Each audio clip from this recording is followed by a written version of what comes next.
Subscribe करें और bell दबाएं ताकि कोई खबर रह न जाए।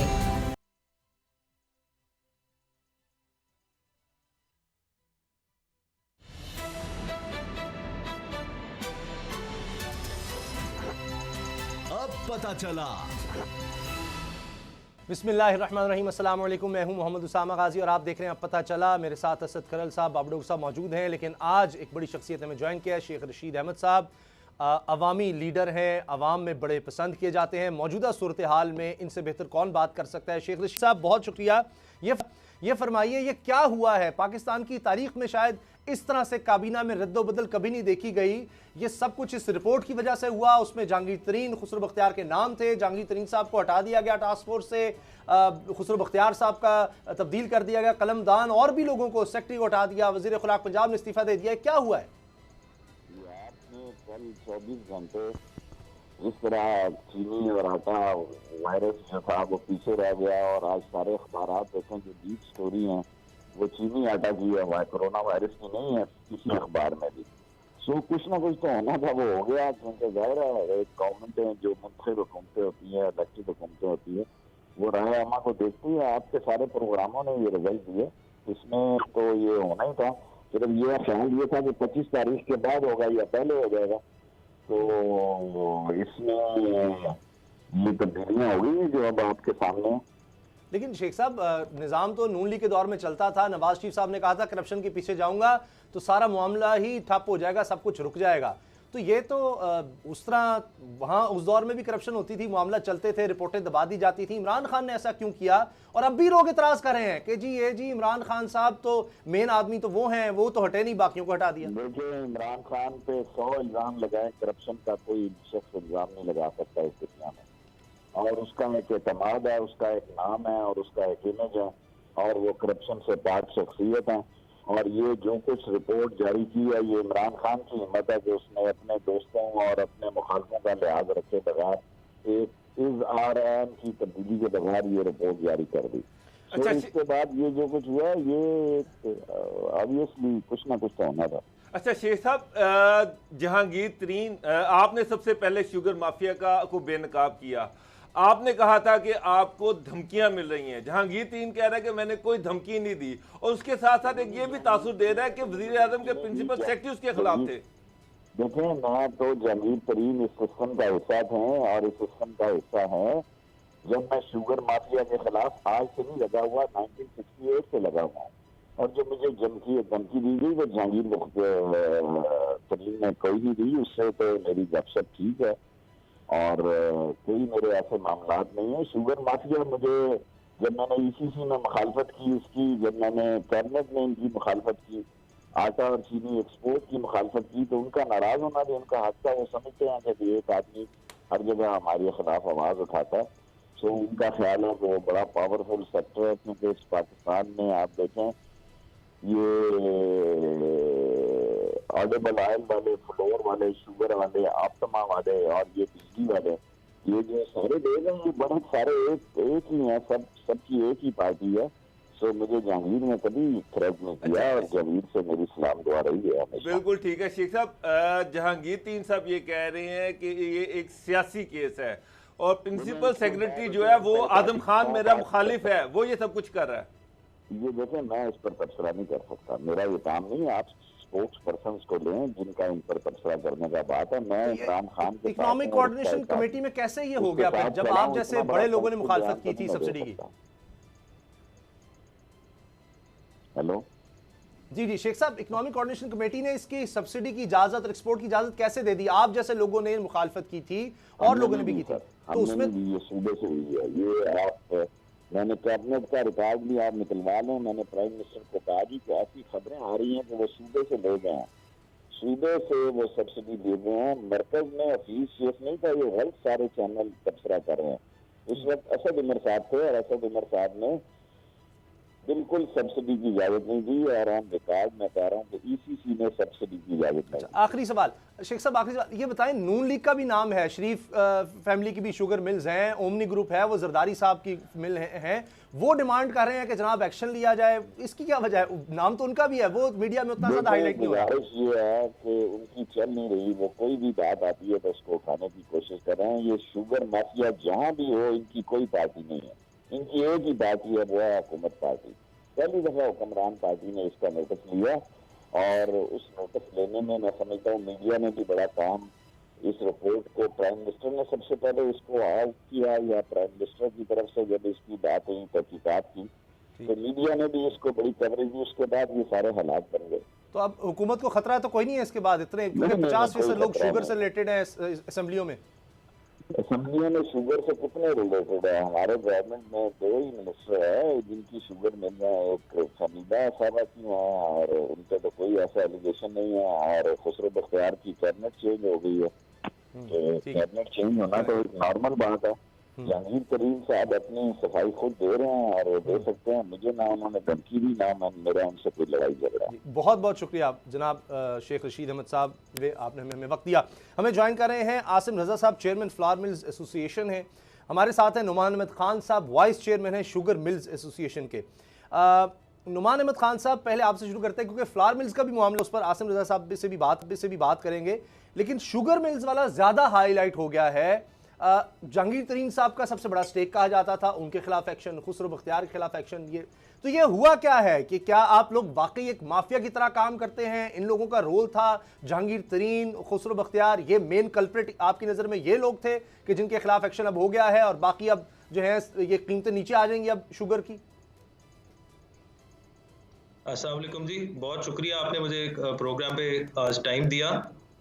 देखें, सबसे पहली बात तो ये है, मुझे अफसोस है कि एक माफिया का नाम लिया जा रहा है, और सिर्फ यानी ये नहीं कि शुगर से रिलेटेड आप और भी इंडस्ट्रीज को, ऐसे मुल्क में जहाँ पे टेक्सटाइल को, ऑयल को, सबको, एप्टमा का भी नाम लिया गया, अगर सबको माफिया कहा जाएगा, फिर हम यही चंद माह बाद आकर टीवी पर पूछ रहे होंगे कि पाकिस्तान से एक्सपोर्ट क्यों नहीं होती, पाकिस्तान में सरमायाकारी और क्यों नहीं होती। अब इसी करंट केस की तरफ आ जाते हैं। देखिए, हम बार बार हुकूमत से पूछ रहे हैं कि आखिर ये तो बताएं कि आपका यहाँ पे क्या बहरान है, किस बात का? क्या चीनी नहीं किसी को मिली? क्या पूरे साल की चीनी पाकिस्तान में नहीं है? क्या एक्सपोर्ट के बाद भी इस वक्त किसी एस्टिमेट के मुताबिक भी 2020 के लिए मुकम्मल सप्लाई मौजूद है? प्राइस जो है वो एज पर रिपोर्ट कॉस्ट के मुताबिक चल रही है, बिल्कुल कॉस्ट के साथ है। तो रिपोर्ट की बल्कि एक कॉस्ट ज्यादा है करंट प्राइस से, और एक कॉस्ट कम है, तो वो भी 1-2 रुपए का फर्क है। तो हम ये जानना चाहते हैं कि आखिर बहरान है किस बात का? अगर चीनी अपनी कॉस्ट के ऐन मुताबिक, जो गन्ने का रेट गवर्नमेंट ने दिया है उसके ऐन मुताबिक बिक रही है, तो फिर बहरान किस बात का है? यानी कीमतें बढ़ती चली गई। जी, उसमें कीमतें बढ़ती, 6 महीने पहले भी ये कीमत थी, 10 रुपए गिरी। जब 10 रुपए गिरी तो तब तो किसी ने इंडस्ट्री से आके नहीं पूछा कि क्या हुआ। वो वापस 12 रुपए बढ़ी तो सबने कहा जी 12 रुपए कीमत बढ़ गई। ये देखें, ये एक इंडस्ट्री का, एक मार्केट का, खास तौर पे एक कमोडिटी का चलने का तरीका कार होता है, और उसको आप जितना मर्जी आप इन्वेस्टिगेट कर लें, लेकिन बात तो अपनी जगह पर ही रहेगी कि शुगर इज सेलिंग एट और below it's cost in the Pakistani market. और आपको मैं एक और बात बताता चलूं कि ये जो हम इतना बहरान कह रहे हैं, देखें, ये अनफॉर्चुनेटली हमारे मुल्क की बदकिस्मती है कि जिन लोगों को शाबाश देनी चाहिए उनको हम जूते मारते हैं। शुगर 100 रुपए क्रॉस की थी 2010 में, उसके बाद से आपको उससे पहले के 60 साल की भी हिस्ट्री पता है, शुगर हमेशा शॉर्ट होती थी। पाकिस्तानी ग्रोअर ने, पाकिस्तानी रिसर्च इंस्टीट्यूट ने, पाकिस्तानी मिल्स ने बड़ी मेहनत की इसके ऊपर। हमारी जो शुगर की प्रोडक्शन थी 3 टन पर एकड़ से बढ़कर 5 से 6 टन पर एकड़ हो गई।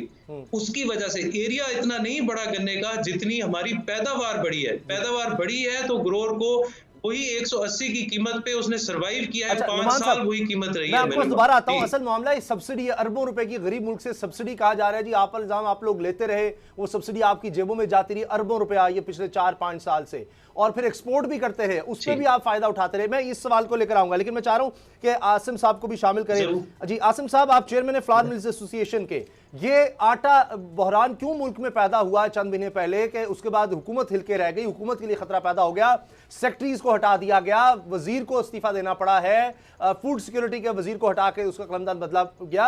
ये क्या हुआ? आप लोगों ने ऐसा क्या किया कि जो कीमतें थी वो अचानक 10-10-20 रुपए बढ़ने लग गई, आटा गायब हो गया जबकि कहा गया कि वाफिर मकान मौजूद है। ये बात कही जा रही है कि ये हुकूमतों ने खरीदारी नहीं की, लेट की, वो अपनी जगह, मगर फ्लावर मिल्स का इसमें क्या कसूर है? जी भाई बहुत शुक्रिया।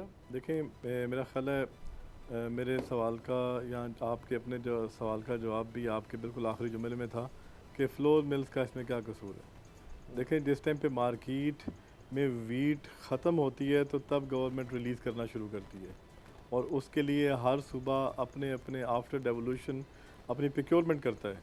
पहले ये होता था कि वफाक शेयर करती थी, लेकिन आफ्टर डेवोल्यूशन ये सारा जो चैप्टर है 2008 के बाद से सूबों का अपना अपना हो गया और उसके बाद से हर सुबह अपनी गंदम ख़रीदता है। इस दफ़ा जो पॉलिसी बनी उसके अंदर फीड मिल्स को पंजाब ने अलाउ किया गंदम ख़रीदना और हमारा रिकॉर्ड पे मौजूद है इन राइटिंग भी और मीडिया के थ्रू जो अखबारों में प्रेस में आता रहा और इलेक्ट्रॉनिक मीडिया की हमारे पास क्लिप्स मौजूद हैं कि हम उस टाइम वावेला करते रहे कि ये कभी नहीं हुआ पाकिस्तान की हिस्ट्री में कि आप गंदम जो सी है फीड मिल्स में कंज्यूम करवाने जा रहे हैं और वही हुआ कि 8 लाख टन के करीब गंदम फीड मिल्स ने कंज्यूम की और अल्टीमेटली उसका खमियाजा भुगतना पड़ा। हमने 2019 जून में सजेस्ट किया गवर्नमेंट को कि ये जो आपने फीड्स को दी है आप इतनी क्वांटिटी 5 से 6 लाख टन की इंपोर्ट कर लें ताकि ह्यू एंड क्राई ना हो, लेकिन बहरहाल हमारे पास सफिशेंट स्टॉक्स तब भी मौजूद थे। हमारी स्टेटमेंट उस पर भी यही थी कि हमारे पास स्टॉक्स हैं, लेकिन उसकी मैनेजमेंट की ज़रूरत थी। KPK गवर्नमेंट देखती रही पंजाब की तरह कि पिछले 3 सालों से 4 सालों से पंजाब फीड कर रहा था KPK की फ्लोर मिल्स को भी और उनके आवाम को भी, तो उनका ये ख्याल था इस दफ़ा भी वैसा ही होगा जैसे पहले हुआ, लेकिन इस दफ़ा पंजाब डिनाइड। पंजाब पिछले साल ओपन वीट स्टॉक रिलीज़ कर रहा था और ओपन के साथ ये होता था कि वहाँ की फ्लोर मिल्स भी आके ले जाती थी, सिंध वाले भी ले जाते थे और बलोचिस्तान वाले भी ले जाते थे, लेकिन इस दफ़ा चूँकि स्टॉक से 48 लाख टन जो पंजाब के अपने सूबे के लिए वाफिर थे, 8 से 10 लाख टन का फालतू स्टॉक पड़ा हुआ था, लेकिन delayed demand from POCSO and from federal government KPK की आसम रजा साहब आप एक जानब से आप ये बयान दे रहे हैं, लेकिन दूसरी जानब सूरत हाल ये थी कि जो गंदम मिल वाले ले रहे थे, लेकिन सेंट्रल एशिया में अफगानिस्तान में जो साबित भी हुआ FBR के लोग चमन बॉर्डर से ईरान से पंजाब से गंदम जा रही थी, रावलपिंडी के जरिए रहीम जार खां से जा रही थी, बहुत ज्यादा मैसिव लेवल पर गंदम की स्मगलिंग हुई और जब ये मामला ये सामने आया बहुत सारे मिलों के जब बिल चेक किए गए तो वो मिलें अपना कोटा तो ले रही थी अपनी बॉडीज के मुताबिक, लेकिन वो आटा पीसने की बजाय डायरेक्ट गंदम आगे दे रही थी, जिस वजह से ये क्राइसिस पैदा हुआ। इस पे आप क्या कहते हैं? जी भाई देखें, जितना माल गया है थ्रू कस्टम रेगुलेट हो के गया है, कोई एक दाना ऐसा नहीं है जो कस्टम अथॉरिटीज़ के बगैर गया हो, और जो टोटल क्वांटिटी आटे की शक्ल में गई है, जो मैदा अलाउड था, चूँकि कोड एक था जिसका रिपोर्ट में भी जिक्र है, वो 18 से 19 हज़ार टन है टोटल जी। सिर्फ पंजाब का एक दिन का इशू 29 हज़ार टन है। और दूसरी तरफ मैं आ जाता हूँ जिन मिल्स की तरफ आप निशानदेही कर रहे हैं, पंजाब फूड डिपार्टमेंट ने उनको पेनल्टी इम्पोज की है, उन्होंने करोड़ों रुपया जमा करवाया है ख़जाने के अंदर, जिन्होंने मिस अप्रोप्रिएशन की है और बिजली के बिल नहीं उनके मैच कर रहे थे उनकी ग्राइडिंग के साथ, they have paid the penalty on that. ऐसा कोई इशू नहीं है। जितनी चीज़ें 8, 10, 15 मिलें होंगी पूरे पंजाब के अंदर जिनकी कोई ऐसी चीज़ सामने आई होगी, अदरवाइज तमाम मिल्स जिनको जितनी गंदम दी जाती है उसके 4.5 यूनिट फ़ी बोरी के हिसाब से उनका रिकॉर्ड मौजूद है and that can be checked any time, उस पर कोई प्रॉब्लम नहीं। नुमान साहब, आप कह रहे हैं कि चीनी के इशू पर कोई बड़ा इशू नहीं था। जो रिपोर्ट आती है वो ये कहती है कि पंजाब की जो डिमांड थी उसके मुताबिक चीनी थी, उसके बावजूद चीनी जो है पहले एक्सपोर्ट की जाती है, उसके बाद आर्टिफिशियल शॉर्टेज पैदा की जाती है, उसके बाद चीनी एक्सपोर्ट की जाती है, और इसमें अरबों रुपया जो है 3 अरब रुपया कहा जा रहा है कि जो शुगर मिल्स ज्यादा कमा गई है। तो ये जो रिपोर्ट है ये तो बिल्कुल कंट्राडिक्टरी है जो आप कह रहे हैं कि शुगर मिल्स मालिकान ने किया क्या है। रिपोर्ट तो ये कह रही है कि एक जाली किस्म की एक आर्टिफिशियल शॉर्टेज पैदा की गई है पंजाब के अंदर, उसमें मिल मालिकान ने प्रॉफिट कमाया, उसके बाद आप सब्सिडी भी ले गए एक्सपोर्ट के नाम पर। अगर ये सब झूठ है तो आप कोई एक्शन लेंगे फिर? नहीं, मैं ये नहीं कह रहा झूठ है। देखें, पहली बात तो ये है कि आप प्रॉफिट का लफ्ज ऐसे इस्तेमाल कर रहे हैं जैसे हराम कमाया है। देखें, प्रॉफिट कमाना भी कोई इतनी बुरी बात नहीं है। अगर आप आर्टिफिशियल शॉर्टेज पैदा करके पैसा कमाते हैं तो फिर तो वो हराम है। अगर आर्टिफिशियल शॉर्टेज पैदा करके कमाते हैं तो अंडरस्टूड। मैं उस तरफ आता हूँ। देखें, बात यह है कि आप मुझे बता दें कि पिछले 8 साल में किसी वक्त चीनी की शॉर्टेज हुई हो पाकिस्तान में। मैं कह रहा हूँ 10 साल पहले यहाँ शॉर्टेज थी, 100 रुपए की चीनी हुई, 80 रुपए उस साल की एवरेज थी। उस वक्त सेल्स टैक्स भी चीनी के ऊपर कम था। पिछले 8 साल में किसी वक्त कहीं किसी को चीनी ना मिली हो पाकिस्तान में, ये आप बताइए। देखिए, प्राइस ऊपर या नीचे जाती है अगर एक सर्टेन बैंड के अंदर गई है। जैसे मैं अर्ज कर रहा हूँ 6 महीने पहले भी यही कीमतें थी जो आज हैं चीनी की, ठीक है जी, और 4 साल पहले भी यही कीमतें थी जो आज हैं। जनवरी 2017 का आप रिकॉर्ड निकाल कर देख लें, यही कीमतें थी चीनी की, रिटेल में भी, एक्स मिल भी, और उसके बाद हमने सरप्लस ज्यादा बनाया। हम गवर्नमेंट को कहते रहे कि जी हमें प्लीज एक्सपोर्ट करने दें, हमें कोई सब्सिडी नहीं चाहिए। उस हुकूमत वक्त ने हमें नहीं करने दी, और फिर फाइनली उनको जब वो मार्केट गिर गई, 6 महीने बाद मिले दोबारा चलाने का टाइम आया तो उनको सब्सिडी देनी पड़ी। अच्छा, अब मैं आज के हालात का देख लेता हूँ। देखें, अगर पंजाब ने 3 अरब सब्सिडी दी, देखें सब्सिडी हमें नहीं जाती, सब्सिडी जो है वो हमारी सबसे बड़े कॉस्ट फैक्टर को पास ऑन होती है, जो कि है ग्रोअर जो है उसकी प्राइस गन्ने की हुकूमत मुकर्रर करती है और उसको इन्फोर्स कराती है। और ये बजाय इसके कि ये हुकूमत क्रेडिट ले कि ये आए तो बेचारा ग्रोअर और शुगर सेक्टर पूरा रुल रहा था, गन्ने की कीमत जो है वो पूरी नहीं होती थी चीनी की कीमत से, तो आकर इन्होंने सिर्फ 3 अरब की सब्सिडी दी, 50 अरब की चीनी एक्सपोर्ट हुई उस वक्त जब मुल्क को ज़र मुबादला की जबरदस्त जरूरत थी। और ना सिर्फ वो एक्सपोर्ट हुई, चीनी अपनी कॉस्ट के मुताबिक आई, तो अगर 50 रुपए पे थी तो 60 पे आ गई। देखें, यही वो रिपोर्ट कह रही है। 90 रुपए की चीनी गई नहीं सर, 90 रुपए की नहीं। देखिए, कहीं किसी वक्त टच अच्छा, नुमान खान साहब, मेरा सवाल का जवाब दे रहे हैं। रिपोर्ट पे आ जाता हूं ना। अच्छा, रिपोर्ट के ऊपर ही आ जाते हैं। 63 रुपीस पे गया, नुमान 63 इज द कॉस्ट। आप रिपोर्ट पे आ जाते हैं उस पे। नुमान साहब, बात यह है कि जब चीनी एक्सपोर्ट की आपने उस वक्त चीनी की कीमत थी 55 रुपए जब चीनी एक्सपोर्ट की गई। एक्सपोर्ट करते ही चीनी की कीमत चंद दिनों के अंदर, चंद हफ्तों के अंदर वो पहुंच गई 70 रुपीज को क्रॉस कर गई। 16-17 रुपए जो है वो इजाफा हो गया, वही जो डॉक्टर साहब का आर्टिफिशियल उसकी शॉर्टेज की वजह से। और दूसरी बात जो है, चीनी की वापर मिकदार पहली रिपोर्ट में बात ये बताएगी मौजूद थी, तो फिर ये एक तरफ से आपने एक्सपोर्ट जो कह रहे ज़र मुबादला की जरूरत थी, सब्सिडी उस पर भी ली, और 3 अरब रुपए, तकरीबन 2.5 अरब रुपया पंजाब से सब्सिडी, और 3 जो खुसरो बख्तियार साहब के भाई भी पंजाब में फाइनेंस मिनिस्टर है, और साथ जहांगीर तरीन साहब का मेजर शेयर 56 करोड़ उनका है। दूसरा जो रहीम खां वाले जो खुसरो बख्तियार साहब के वो अजीज है और उनका, और तीसरा जो एक और पंजाब के अंदर से तकरीबन 2.5 अरब में 1.5 अरब, तो ये 3 स्टेक होल्डर ले गए पंजाब से। मैं अर्ज कर देता हूँ।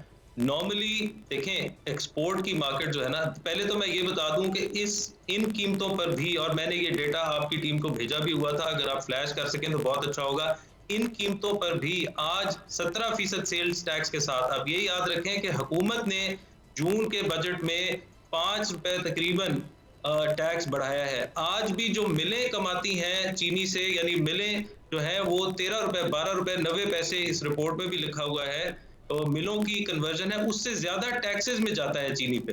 तो ये हमें क्लियर होना चाहिए कि हुकूमत जो है वो मिलों से ज्यादा लेती है चीनी जब बिकती है बाजार में, वो उसको भी छोड़ देते हैं। आप सिर्फ ये देखें कि ये चीनी की जो कीमत थी इसको हम सब्सिडी क्यों दी गई? सब्सिडी इसलिए दी गई कि कीमत अगेन रिपोर्ट में, अगर हम रिपोर्ट को बार बार रेफर करें, उसमें 63 रुपीज जो है वो डिटरमिन की गई, पंजाब ने की थी। उन्होंने अगर 3 अरब की सब्सिडी दी तो वो उससे ग्रोअर को बेहतर प्राइस मिली। आप कहते हैं कि किसान प्रोग्राम पे आज नहीं तो किसी और दिन किसी ग्रोअर को जरूर लीजिएगा। अच्छा ठीक है, और ग्रोअर से जरूर पूछिएगा कि क्या वो खुश है। मैं चाह रहा हूं आसिम साहब से सवाल करूं। आसिम साहब, आप समझते हैं कि ये जो एक्शन लिया गया है, अब वजीर खुराक ने इस पर इस्तीफा दे दिया है, जिन लोगों को यहाँ से हटाया गया है, OSD किसी को बना दिया गया, ये सही है, ये ठीक किया गया है? अगर आप समझते हैं कि चलें, आप जो कह रहे हैं कि जी इन्होंने खरीदारी नहीं की, रिपोर्ट भी ये कह रही है, तो वो बात ठीक है और इनको हटाया जाना चाहिए था, आप इस चीज को दुरुस्त समझते हैं और आइंदा ऐसा नहीं होगा? देखिए, मैं इस पे गुजारिश करूं कि देखिए, पंजाब ने तो गंदम 45 लाख टन पंजाब के पास मौजूद थी और पंजाब को अपनी ज़रूरत के लिए जितनी गंदम चाहिए थी वो मौजूद थी। गंदम तो नहीं ख़रीदी गई KPK के अंदर, और पंजाब में उस टाइम जो सेक्रेटरी फूड थे उन्होंने असल ख़राबी का बायस बने, जिन्होंने पहली दफ़ा अलाउ किया फीड मिल्स को। अगर फीड मिल्स को अलाउ ना किया जाता तो शायद ये 7-8 लाख टन का जो अपना गैप है, जो मार्केटेबल सरप्लस था, वो मार्केट में मौजूद रहता और उससे मार्केट ईजी रहती। देखें, एक बिल्कुल सीधा सा फिनोमेना है फ्लोर मिल्स का कि गवर्नमेंट एक रेट देती है आटे का और गंदम रिलीज़ उस टाइम करती है जब आटे की कीमतें उस रेट से तजावुज़ करने लगती हैं। हमारे साथ मामला ये हुआ कि इस दफ़ा हमारा प्रोक्योरमेंट के दौरान ही मार्केट ऊपर चली गई, चूँकि 8 लाख टन के करीब गंदम कंज्यूम कर ली फीड मिल्स ने। जो हमारे और रेट्स बनने थे सितंबर में या अगस्त के बाद जाके वो जून में बन गए, और अल्टीमेटली जो गवर्नमेंट पिछले 4-5-6 सालों का आप हिस्ट्री अगर देखें तो सितंबर, अक्टूबर एंड नवंबर में जाके इशू करती है, तो गवर्नमेंट को रिलीज़ करना पड़ गया अगस्त के अंदर। ये मुहर्रिक था जिसने मार्केट में, आप समझ लें कि 3 महीने पहले वो रेट बना दिया, जिसकी आप पेशगोई हम पहले से कर रहे थे। और हमारे आसिम साहब, इसका मतलब ये हुआ कि ये जो पोल्ट्री को, जो मुर्गी की सनत है, उसको जो फीड भेजी गई, यानी गंदम उनको दे दी गई उनकी फीड के लिए, मुर्गी इस्तेमाल के लिए, आपकी नज़र में सबसे मेजर रीज़न वो था। बहरहाल ज़मीन होना और उसमें उनके खिलाफ एक्शन होना बहुत बड़ी बात है। आप दोनों का बहुत बहुत शुक्रिया। हमारे साथ है vice chairman sugar mills association जनाब नुमान अहमद खान साहब और आसिम रज़ा साहब, चेयरमैन फार्म मिल्स एसोसिएशन। दोनों का शुक्रिया। ब्रेक का वक्त है, ब्रेक के बाद एक और ज़बरदस्त शख्सियत हमारे साथ है। हमारे साथ होंगे याहिया जाफरी। ये पाकिस्तान के वो शख्स हैं जो जिनका पहला केस सामने आया था कोरोना वायरस का, और ये सेहतियाब हो चुके हैं अल्हम्दुलिल्लाह, और इन्होंने अपना प्लाज्मा भी डोनेट कर दिया है और किसी की ज़िंदगी उससे बच सकती है। इस हवाले से इनसे हम बात करेंगे बराह रास्त, कहीं मच जाएगा। याहिया जाफरी इस ब्रेक के फ़ौरन बाद हमारे साथ होंगे।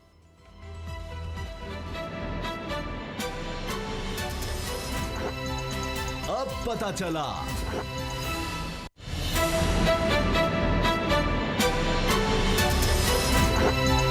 अब पता चला।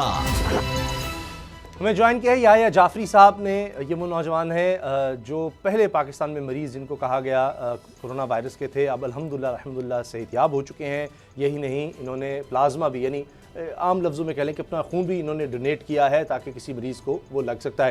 याहिया जाफरी साहब, बहुत शुक्रिया आपका। ये बताइए कि ये प्लाज्मा के हवाले से आपने इनिशिएटिव लिया या डॉक्टर्स ने आपको कहा कि आप सेहतियाब हो गए हैं? ये एक इलाज बताया जा रहा है दुनिया में कि ये एक सूरत हो सकती है कि जो बहुत सीरियस पेशेंट हो उसको ये ब्लड लगाया जा सकता है। वो शख्स जो इस बीमारी से लड़ चुका हो और अल्लाह ताला ने उसको सेहत दी हो, तो सेहतमंद शख्स का इस तरह खून लगाया जाए तो उनकी सेहत में बेहतरी आ सकती है। ये कैसे हुआ? अस्सलाम वालेकुम, प्रोग्राम में बुलाने का बहुत शुक्रिया। जी, जब ये डॉक्टर ताहिर शमसी ने ये आइडिया दिया कि प्लाज्मा लगा के जो मरीज़ हैं, क्रिटिकल मरीज़, उनका इलाज किया जा सकता है, उस वक्त मैंने ख़ुद अपने आप को वॉलंटियरली हाज़िर किया और मैं तैयार था कि अगर मैं रिकवर हुआ और मेरा खून, मेरा प्लाज्मा किसी और मरीज़ को हेल्प कर सके रिकवरी में, तो मैं इसी इंतज़ार में था कि गवर्नमेंट के कोई ऑफिशियल या कोई डॉक्टर मुझसे रब्ता करे। इसी दौरान डॉक्टर साकिब अंसारी ने मुझसे रब्ता किया, जिसके बाद फिर मैंने अपने आप को वॉलंटियर किया उनको। चले, आपको बहुत हम समझते हैं कि सराहा जाना चाहिए। आपने इतनी अच्छी ये कोशिश की है और इतना अच्छा काम किया है। ये बताएं कि ये हुआ क्या था, कैसे आपको पता चला कि आपको कोरोना हो चुका है, उसके बाद क्या हुआ? क्योंकि मुल्क में बड़ा खौफ है लोग, और ख़ास तौर पर अगर कोई मरीज़ सामने आता है तो उससे भी लोग खौफजदा हो जाते हैं। तो ज़रा अपनी आप बीती बताएं, हुआ क्या था आपके साथ?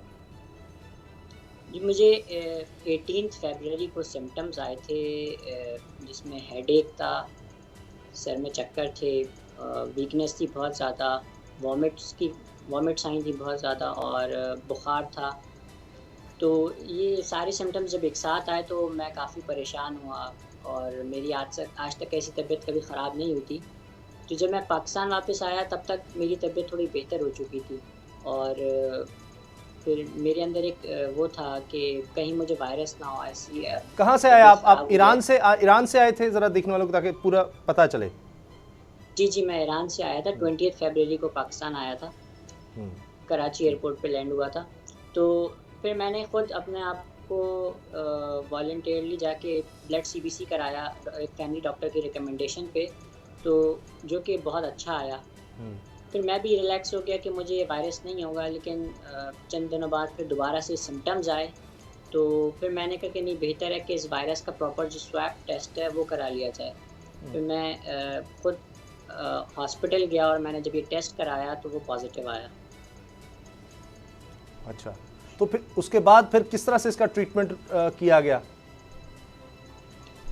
जी, इसका ट्रीटमेंट ऐसे था कि डॉक्टर्स ने सिम्टोमेटिक ट्रीटमेंट किया। जो मेरे सिम्टम्स थे, बुखार, नौजिया, वॉमिटिंग, इसको ट्रीट करने की कोशिश की। और क्योंकि इस वायरस की कोई दवाई या वैक्सीन नहीं है, तो उन्होंने कोशिश की कि मेरी इम्यूनिटी को बूस्ट किया जाए। फ्रूट्स, जूसेस, हाइजेनिक खाना और कंट्रोल्ड एनवायरनमेंट था।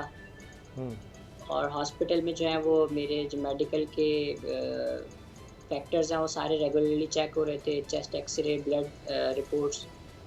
तो इसी के ज़रिए जब इम्यूनिटी मेरी बूस्ट हुई तो खुद ब खुद उसने वायरस से लड़ के उसे कमज़ोर कर दिया।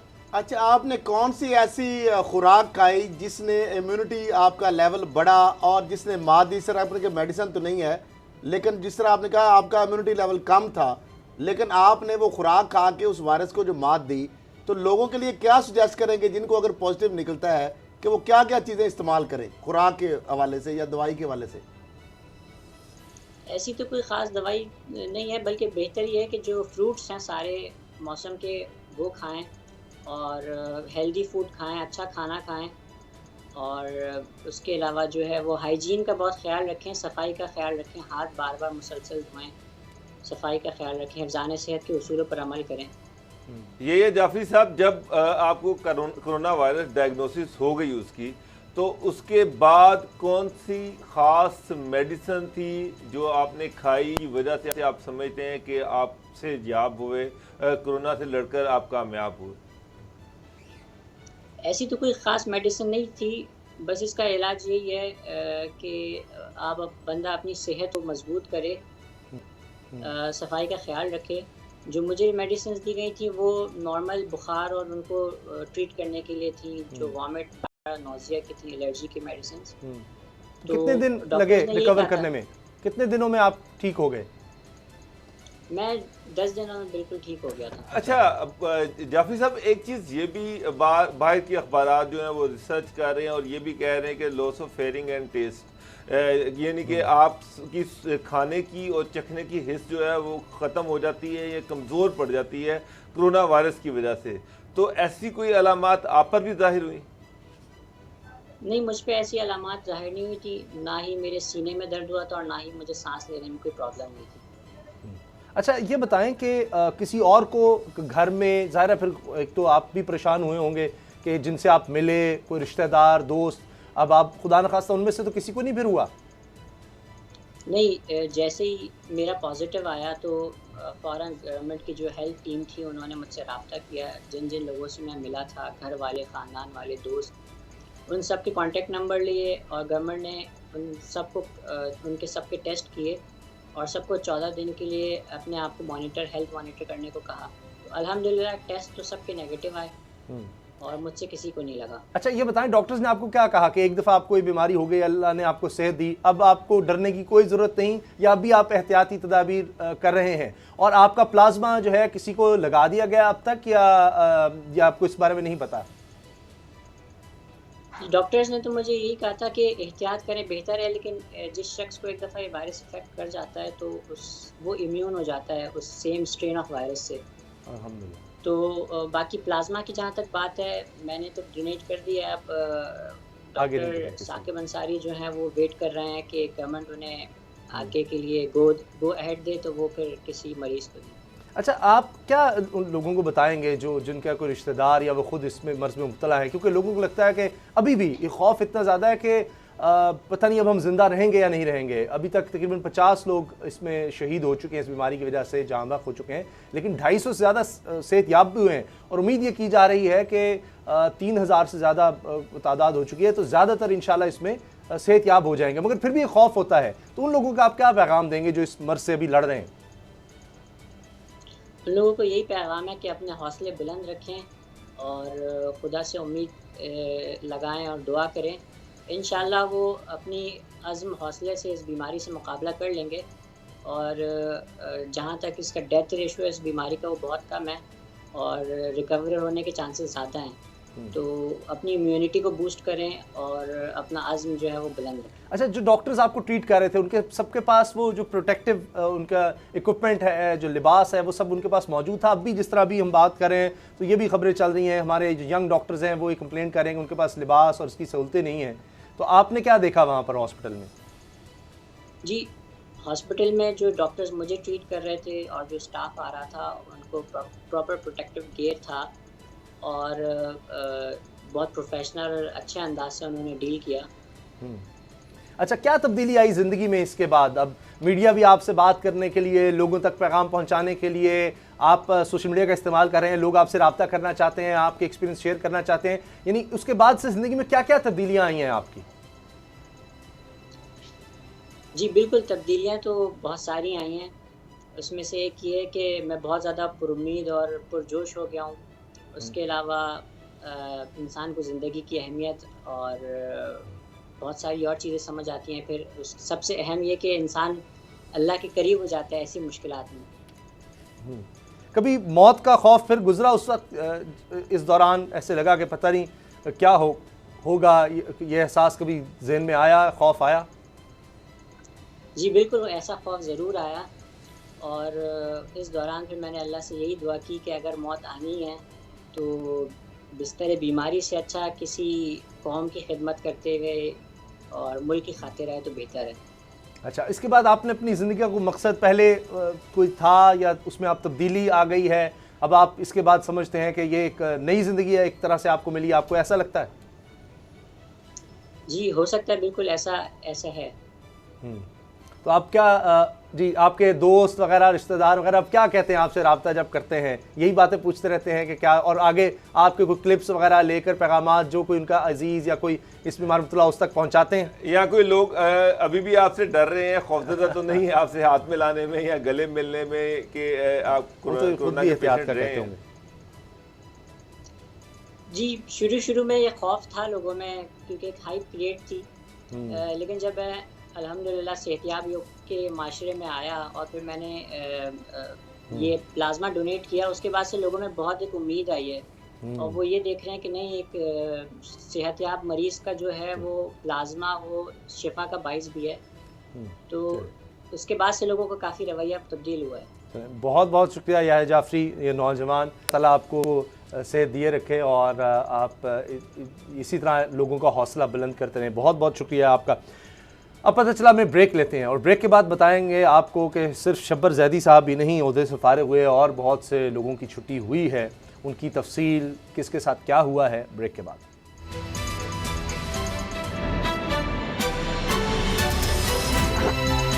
अब पता चला।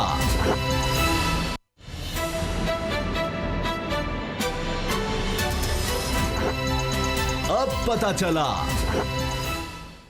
वो तब्दीली की ऐसे लगता है कि एक और हवा इस वक्त चल रही है और शब्बर जैदी साहब जो काफ़ी अरसे से काम नहीं कर पा रहे थे, कहा ही जा रहा था कि उसकी सेहत इसकी इजाज़त नहीं दे रही, उनको ओहदे से फारिग कर दिया गया है। चेयरमैन FBI अब वो नहीं है और उनकी जगह नौशीन जावेद चेयरपर्सन FBI तैनात कर दी गई हैं। असद खरल साहब, ये तो वो जिस तरह कहते हैं ऑन द कार्ड्स था, अंग्रेजी में कहते हैं, बस ये तो होना था। आपको याद होगा और बुडगर साहब को, नाजरीन को भी हमने जब शब्बर ज़ैदी साहब के हवाले से बात आई थी कि वो छुट्टी पर गए थे, मैंने उस वक्त ही बता दिया था कि वो छुट्टी पर नहीं गए, वो वैसे ही उनकी छुट्टी हो गई है। अच्छा। और नौशीन जो जावेद अमजद साहिबा जो चेयरमैन FBI जो तैनात उनको किया गया है, इनकी 3 अप्रैल का नोटिफिकेशन है, सर्कुलेशन के समरी इनकी मुतफिका तौर पे कैबिनेट जो है उन्होंने इनकी अप्रूवल दी है। 22 ग्रेड की जो इनलैंड रेवेन्यू सर्विसेज की ये जो है ऑफिसर है। लेकिन इसके साथ साथ एक और आपको मैं खबर दूं, बाकी तो वजारतें तब्दील हैं, उस हवाले से डोगर साहब बताएंगे। जी जी। जो ही ये चीनी और आटा के स्कैंडल की जो खबरें आई और जो वाजिद जियाद साहब को इमरान खान साहब ने टास्क दिया, इंक्वायरी रिपोर्ट बनी और उसके अंदर बड़े बड़े लोगों के नाम आ गए जो इमरान खान साहब के बहुत करीबी उसमें साथियों का, वफाकी कैबिनेट में जो लोग थे जिस तरह जहांगीर तरीन साहब नहीं भी थे लेकिन मशीर तो वो थे। बहरहाल जो टास्क फोर्स थी ज़राअत की, उस हवाले से भी उनकी रुकनीत से उठा दिया गया है और मुख्तलिफ फैसलों में बैठते थे, वहाँ इफ्ताह कर रहे होते थे। खुसरो मुख्तियार साहब जो हैं, उनके भाई जो आशम जवां बख्श जो है पंजाब के फाइनेंस मिनिस्टर थे। तो बहुत सारे लोगों के नाम और भी बड़े बड़े लोगों के नाम आए। अब जहांगीर तरीन साहब जो है वो ये समझ रहे हैं, पीछे पड़ गए हैं कि आज़म खान को इमरान खान साहब के और भी कुछ साथी जो है हटाने के दर पे हैं और उसके लिए 2 लोगों के नाम आ रहे हैं। एक है 22 ग्रेड के ऑफिसर हैं डॉक्टर इजाज़ मुनीर साहब और दूसरे हैं इक़्तिसादी अमूर के जो सेक्रेटरी हैं वजारत इक़्तिसादी अमूर के परवेज़ अब्बास साहब। उन 2 के भी नाम अब आ रहे हैं, ये खबरें भी गर्दिश कर रही हैं कि उसमें दूसरी जानब खुसरो मुख्तियार साहब, फिर शहजाद अरबाब साहब जो हैं उनको जो हैं इस्टेब्लिशमेंट को सारी चीज़ों को देख रहे थे, इमरान खान साहब के जो एडवाइज़र थे उनको हटाया गया। खालिद मकबूल सिद्दीकी का जो इस्तीफ़ा जो अचानक से वो कबूल कर लिया, बहुत देर आपको पता है पहले से मौजूद था। फिर उसके बाद मशीर तजारत जो अब्दुर्रज़ाक दाऊद है उनको ओहदे से उठाया गया है।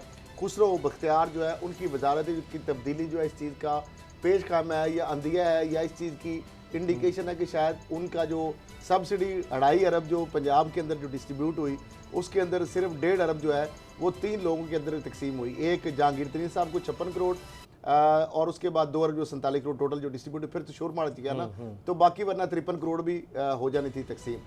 तो उसके बाद दूसरा जो है खुसरो मुख्तियार साहब और उनके जो जीरो कारब है रेंजर खां उधर चली गई और तीसरी जो और जो है वो भी पंजाब के अंदर ही जो मनीर चौधरी और इस तरह के जो लोगों में चली गई। हालांकि ये एक्सपेक्ट किया जा रहा था कि ओमनी ग्रुप जो है 8 मिलें वहाँ पे भी जरदारी साहब की थी, उनमें नहीं गई। सिंध हुकूमत को जिसके ऊपर इतने बड़े इल्ज़ाम थे उसने नहीं की, लेकिन बंदर बांट सारी सूबों को कहा फाकी हुकूमत ने कि सूबे दे सकते हैं। बुजदार साहब शायद नए नए थे, तो बहरहाल 3 अरब के 2.5 अरब ये ले उड़े जिसमें 1.5 अरब तकरीबन इनका चला गया। अब ये जो सारा मामला जो वजारतें जो तब्दील हुई हैं, सैयद फ़खर इमाम जो है उनको बना दिया गया जनाब नेशनल फूड सिक्योरिटी का जो मिनिस्टर है। मखदूम खुसरो मुख्तियार जो है उनको इकोनॉमिक अफेयर्स दे दिया वजारत के कलमदान। अच्छा। हमाद अदर साहब जो है उनको भी इंडस्ट्रीज का दे दिया गया है। रज़ाक दाऊद साहब वाली जो उनका रेवेन्यू जो है शब्बर ज़ैदी साहब के साथ उनको भी साथ भी तब्दीली एक आई है।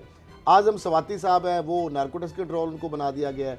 बाबर अवान साहब जो है उनको जनाब पार्लियामेंट्री अफेयर्स का बिल, ये भी खबर आप दे चुके थे कि वो आ रहे हैं। उनको दे दिया गया। मुलाकात जब हुई थी शहजाद अरबाब साहब वो रिमूव हो गए एडवाइजर से और इसके बाद अमीनुल हक उनको फेडरल मिनिस्टर फॉर टेलीकॉम है और हाशिम जो पोपल जई साहब है वो secretary ministry of national food security उनको हटा दिया गया उधर से। उमर हमीद जो है उनको secretary ministry of national food security. अब चूंकि मिनिस्टर और साथ उनके सेक्रेटरी और पंजाब के अंदर समीउल्लाह चौधरी साहब ने जो इस्तीफा दिया है वो क्यों दिया है वो डोगर साहब मेरे बेहतर बता रहे क्योंकि उनका टाइम भी मैं ले जाऊँ कि उस इस्तीफे के पीछे क्या कहानी है, अचानक इस्तीफा आ गया। देखिए वो तो खल साहब आने ही आना था, ऊपर से पूरा प्रेशर था। समीउल्लाह चौधरी साहब जो है वो अल्टीमेटली फूड मिनिस्टर, वो खुद ही सारे फैसले कर रहे थे, अपना सारा रोल है। और जिस तरह से आप देखें कि किस तरह से अभी इस प्रोग्राम में आपको जो मिल फ्लोर मिल ऑनर थे वो ये कह रहे थे किस तरह से ब्लंडर किए इन्होंने। अब जहाँ तक बात है कि जहांगीर तरीन साहब ने ये इल्ज़ाम लगाया कि आज़म खान साहब जो हैं वो मेरे ख़िलाफ़ हैं, तो प्राइम मिनिस्टर हाउस में एक बड़ी स्ट्रॉन्ग एक लॉबी थी। ये राजनीति है, राजनीति में है एक ये इसी तरह से होता है, हमेशा हिस्ट्री में यही रहा कि जो बाधा आज बड़े प्यारे हैं कल वो बिल्कुल उड़ जाते हैं। जहांगीर तरीन साहब जो है जिनको ATM कहा जाता था इमरान खान साहब का, अलीम खान साहब आज आप देखें अलीम खान साहब तो चेक देखें किस तरह से अरबाब शहजाद उनकी लॉबी के थे वो भी उड़ गए। जो जो उनकी लॉबी का बंदा था उसको चीनी वाले स्कैंडल में जो आ रहा था, स्कैनिंग में आ रहा था और उनकी लॉबी का बंदा था, वो सारे वहाँ से उड़े हैं। तो उसके पीछे असद उमर थे, आजम खान और असद उमर ने तो कहता है ये जो सब्सिडी की। अच्छा, एक छोटी सी अहम खबर, तो अब सलमान अब्बासी साहब, ये जो क्राइसिस था फूड का, उसको पीछे चला गया। छोटा सा अगर आप से सलमान अली थे 16 ग्रेड के असिस्टेंट एजुकेशन ऑफिसर, 15 में वो फूड में चले गए। फूड के बाद रावलपिंडी जो सेंट्रल एशिया का हब है, 16 ग्रेड के बंदे को 19 ग्रेड में लगाया गया। 1 साल तक DFCC CM सा ऑफिस होते लगते रहे। और ये जो सारी स्मगलिंग हुई गंदम का सारा, इसके पीछे भी अच्छा जी। प्रोग्राम से पहले जी बहुत से नौजवान असातिज़ा भी उनमें शामिल हैं, वो रिक्वेस्ट कर रहे हैं। उन्होंने कहा, मैंने कहा जी मैं कह दूंगा कि प्लीज़ इस वक्त जो माहौल है इंटरनेट बच्चों के लिए फ्री कर दीजिए, क्योंकि ज़्यादातर वो ऑनलाइन एजुकेशन की तरफ चले गए हैं, तो उनको ये सहूलत तो हुकूमत की तरफ से देनी चाहिए। हम सारों के बच्चे और जी जी तो सब, मुझे कॉलेजेस यूनिवर्सिटीज़ के सब लोग कह रहे हैं कि जी ये ज़रूर अपील करें, तो इसलिए हमने कर दी जनाब, टाइम नहीं था फिर भी अपील कर दिया है। बहुत बहुत शुक्रिया प्रोग्राम देखने का, दुआओं में याद रखिएगा। इजाज़त दीजिए, अल्लाह हाफ़िज़।